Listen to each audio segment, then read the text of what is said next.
बिस्मिल्लाहिर्रहमानिर्रहीम। अस्सलाम वालेकुम नाजरीन, मैं हूं जमशेद अंसारी। नाजरीन, जैसा कि आपके इल्म में है कि मुल्की सियासी मंजरनामे पे लेटेस्ट डेवलपमेंट्स हर गुजरते दिन के साथ आप लोगों के सामने आती हैं। चुनांचे कभी नवाज शरीफ साहब के ट्वीट्स का तस्करा होता है और कभी मौलाना फजल रहमान साहब गरजते और बरसते हुए नज़र आते हैं। तमाम सियासी हालात का तज्जिया करना और उसका अहाता करना ज़ाहिर है एक वीडियो में मुमकिन नहीं होता, लेकिन हम कोशिश करेंगे कि आज की इस वीडियो में मजमूई सूरत हाल का जायज़ा लिया जाए और उसके लिए मैंने खुसूसी तौर पे ज़हमत दी है उमर इनाम साहब को। अस्सलाम वालेकुम उमर भाई। वालेकुम सलाम। क्या हाल है सर? आप ठीक हैं, खैरियत से? अच्छा सर, वैसे तो कई डेवलपमेंट्स हो रही हैं मुल्की सियासी मंजरनामे पे, आपके इल्म में भी है। तो मौलाना फजल रहमान साहब का एक बयान सामने आया, ठीक है, और वो ख़ुद को ज़ाहिर है आलम दीन भी कहते हैं, बिल्कुल। तो उनका एक बयान है कि इमरान खान साहब को जो पहली हुकूमत मिली वो भी नाजायज़ है और जो पहली औलाद थी वो भी नाजायज़ थी। ये खिताब वो कर रहे थे दीनी मदारस के तलबा के साथ, और यानी कि मदारस के तकद्दुस का भी उन्होंने ख्याल नहीं रखा। और उसके बाद भी वो जो दीनी मदारस के तलबा थे या राइट साइड पे चंद उलमा बैठे हुए थे वो भी वाह वाह करते हुए नजर आए। तो उनके इस बयान पे तो मुझे लगता है कि मौलाना फजल रहमान साहब जो है, जब से वो कुर्सी उनसे छीन गई है तो वो हमारी जो अपनी अखलाकी रिवायात है वो भी उन्हें याद नहीं रही। बिल्कुल ऐसा ही है जनाब। जमशेद अंसारी साहब, बहुत अच्छा सवाल है। इसके चार पहलू जो मेरी नज़र में सामने आते हैं। पहला तो ये कि इस्लाम जिसके वो ठेकेदार बनते हैं और कहते हैं कि जी मैं आलम दीन हूँ, समझते भी हैं, कहते भी हैं अपने आप को, वो ये कहते हैं कि जब आप किसी पे बहुतान बांधते हैं और बहुतान आपका साबित हो जाता है तो आपको कोड़े मारे जाते हैं। सही। पहली बात तो यह है कि उलमाए दीन को इसके ऊपर भी आप सोचना शुरू कर देना चाहिए। क्योंकि ये जो इल्ज़ाम है इमरान खान के ऊपर, ये हर तरफ से, यानी अमरीकी अदालतों की तरफ से भी और हर तरफ से ये एक गलत इल्ज़ाम साबित हो चुका है। दूसरी अहम बात यह है कि जो हमारा मजहबी तबका है, जब वो भाषण देते हैं मज़हब के और इस्लाम के और दीन के और हर चीज़ के वो अखलाकियात के भाषण देते हैं, उनको इसके ऊपर नोटिस लेना चाहिए था। तीसरा, वो लोग जो उनके साथ सियासी इत्तेहाद के अंदर हैं, उनको चाहिए, बिलावल भुट्टो जैसे लोग, जो बिलावल भुट्टो अक्सर क्लेम करते हैं कि मैं सबसे अच्छा हूँ, यानी जितनी अवेलेबल क़यादत है उसमें सबसे अच्छा मैं हूँ, क्योंकि मैं एक लिबरल जमात से हूँ, एक सेकुलर जमात से हूँ, मैं मज़हब का इस्तेमाल नहीं करता। तो बिलावल भुट्टो को भी चाहिए कि वो एक तो इसकी मजम्मत करें और दूसरा कहें कि फजल रहमान माफ़ी मांगे। लेकिन सबसे ज़्यादा जो जिम्मेदारी बनती है ना, वो उनकी बनती है जिस फील्ड से आप और मैं हैं, यानी मीडिया की। सही। आप इमेजिन करें अगर इसी तरह का कोई बयान इमरान खान ने दिया होता, बिल्कुल, तो अब तक पाकिस्तान में मैराथन ट्रांसमिशन शुरू होती। 10-15 एंकर्स तो जो है वो परेशानी की हालत में दीवारों में सर मार बाकायदा माफी के लिए एक कैंपेन चलाई जाती, जिस तरह इन्होंने तारिक जमील से माफी मंगवाई, जिस तरह उमर शेख से माफी मंगवाई, इसी तरह इमरान खान से इन्होंने माफी मंगवानी थी। लेकिन ये सारे 2 नंबरिए, घुसपैठिए और बहरूपिए, ये सारे के सारे जो जिस चारों मैंने आपको तबकात बताए हैं, ख़ुसूसन मीडिया वाले, किसी की मुंह से चूं तक नहीं निकली। क्योंकि बात यह है कि वो एक ऐसे शख्स ने कहा है जिसके बारे में आप बात करेंगे तो आपके ऑफिस के शीशे भी टूटेंगे और आपका सर भी वो फाड़ेंगे। और अगर ज़्यादा उनको गुस्सा आया अपने मौलाना साहब की किसी बात के ऊपर, आपने जो कर दी है, तो वो आपको फिर इधर इस्लामाबाद में घर में नहीं पहुंचने देंगे। लिहाजा ये इमरान खान है जिसके बारे में आप कहते हैं कि जी मैं आपका गिरबान पकड़ूंगा अगर कोरोना से ज़्यादा लोग मर गए। ये इमरान खान है जिसके बारे में आप उसकी फैमिली के बारे में कहते हैं कि तलाक़ें हो गई हैं बुशरा बीबी की। सही, बिल्कुल सही।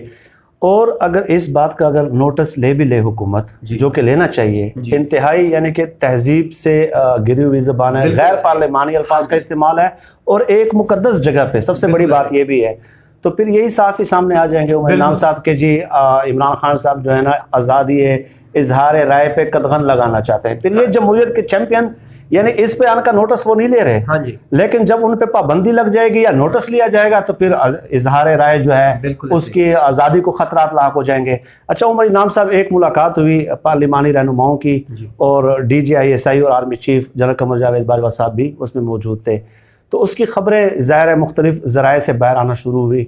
अली अमीन गंडापुर साहब, शेख रशीद साहब, उसके बाद हम देख रहे हैं कि राना सनाउल्लाह साहब और अब्दुल गफूर हैदरी साहब जो JUIF के रहनुमा हैं, वो बाकायदा एक धमकी आमेज लहजा इस्तेमाल कर रहे हैं, इस्टेब्लिशमेंट को धमकियां दे रहे हैं कि इन लोगों की ज़बानें आप रोक दें वरना हम भी अंदरूनी कहानी बयान करना शुरू कर देंगे।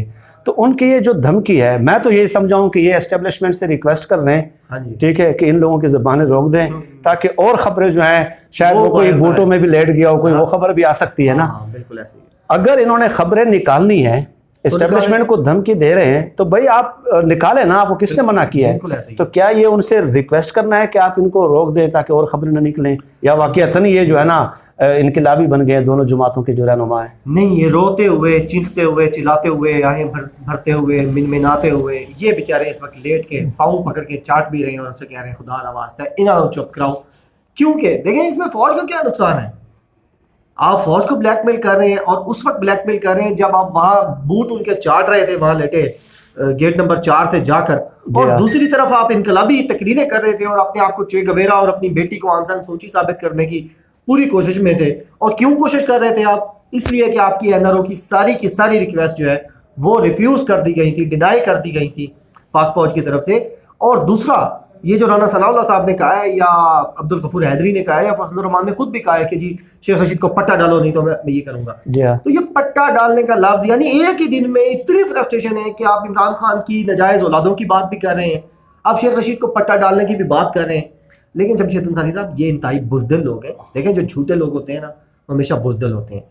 तारीख में आप क्योंकि बहुत ज़्यादा तारीख पढ़ते हैं और तारीखी कुतुब से हवाले देते हैं, तारीख में सर हमेशा जो बहादुर रहा है वो था जो सच पे था, जो अपनी उसमें अपनी सोच के मुताबिक, अपनी कम अज़ कम वो जो उसकी पॉइंट ऑफ व्यू था उसके मुताबिक वो ठीक था। ये झूठे लोग हैं, मकार लोग हैं, ये अंदर कुछ कहते हैं बाहर आके कुछ कहते हैं। इनके अंदर इतनी ताकत नहीं है कि ये जो इल्ज़ाम लगा रहे हैं कि जी वो 2014 के धरने की हम बात करेंगे, भाई उसमें तो फौज है ही कहीं नहीं, उसमें तो फौज आपको प्रोटेक्ट कर रही थी। उसमें मुझे बताए जो राहिल शरीफ साहब ने बुलाया था दोनों साहबान, नहीं उस वक्त तो इनकी हुकूमत थी ना। बिल्कुल ऐसे ही था। तो अगर ऐसा था कुछ तो ये उस वक्त खामोश क्यों रहे? लेट्स सपोज फर्ज किया, बिल्कुल ऐसे ही, अगर फौज मुलव्वस है भी तो उस वक्त आप खामोश क्यों रहे और 5, 6, 7 साल बाद आपको ये याद क्यों आ रहा है? इसलिए कि नवाज शरीफ के बारे में जिसने भी ये कहा था ना कि ये अल्लाह माफ़ करे कहना नहीं चाहिए, लेकिन एक बुज़दिल शख्स है। यानी वो जेल से डरता है, जेल के मोटे मच्छरों से, पतली मक्खियों से, तारीख है और लाल बेटों से डरता है वो, बिल्कुल। और अब भाग के बाहर बैठा हुआ है और वहाँ से ऐसे साबित कर रहा है अपने आप को जैसे वो खुद पाकिस्तान की बल्कि एशिया की तारीख का इस वक्त जीता जागता एक ही इनकलाबी लीडर हो। तो ये उस वक्त भी चुप रहे हैं। अगर कोई ऐसी चीज़ थी भाईजान आप लटका देते, आपको किसने रोका था? बिल्कुल। आप उसके बाद भी फिर 3 साल तक चुप रहे।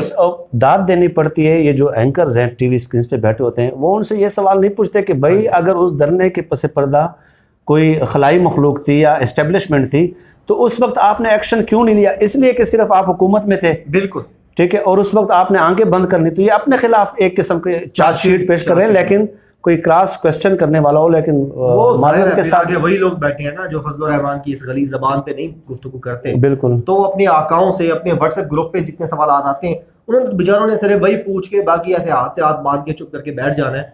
क्रॉस क्वेश्चन करें तो फिर गरीदा फारूकी वाला हाल होता है, तलत हुसैन वाला हाल होता है। जो मरीम नवाज ने किया उनको औकात याद दिलाई है, वो तो ट्विटर की हद तक, यानी एक चीज़ लिखी गई थी, सामने भी नहीं थे। सामने बैठ के ये पूछे ना, जिस तरह शाहजेब खानजादा साहब प्रोग्राम करते हैं राना सनाउल्लाह से, क्रॉस क्वेश्चन करें, ख्वाजा आसिफ से कहें कि तुम कॉल करके अपनी इलेक्शन की रात शोरटी ले रहे थे आर्मी चीफ से कि मेरे हल्के में धांधली हो रही है और धांधली में जीत भी तुम गए हो। इस तरह के करें ना सवाल, इनको जो है वो सबक सिखा दें वो लोग। ये सिर्फ चढ़ दौड़ने के आदी हैं इमरान खान के ऊपर, क्योंकि इमरान खान एक शरीफ आदमी इनके दरमियान फंस गया। ऐसी सियासत में जो लोगों को डराता धमकाता नहीं है, ब्लैकमेल नहीं करता, उनकी वीडियोस नहीं बनाता, उनको लिफाफे नहीं भिजवाता, उनको सरकारी हज नहीं करवाता, उनको सरकारी उम्रे नहीं करवाता, उनको वाशिंगटन और न्यूयॉर्क अपने साथ जो ट्रिप पे जाता है वो साथ नहीं लेके जाता।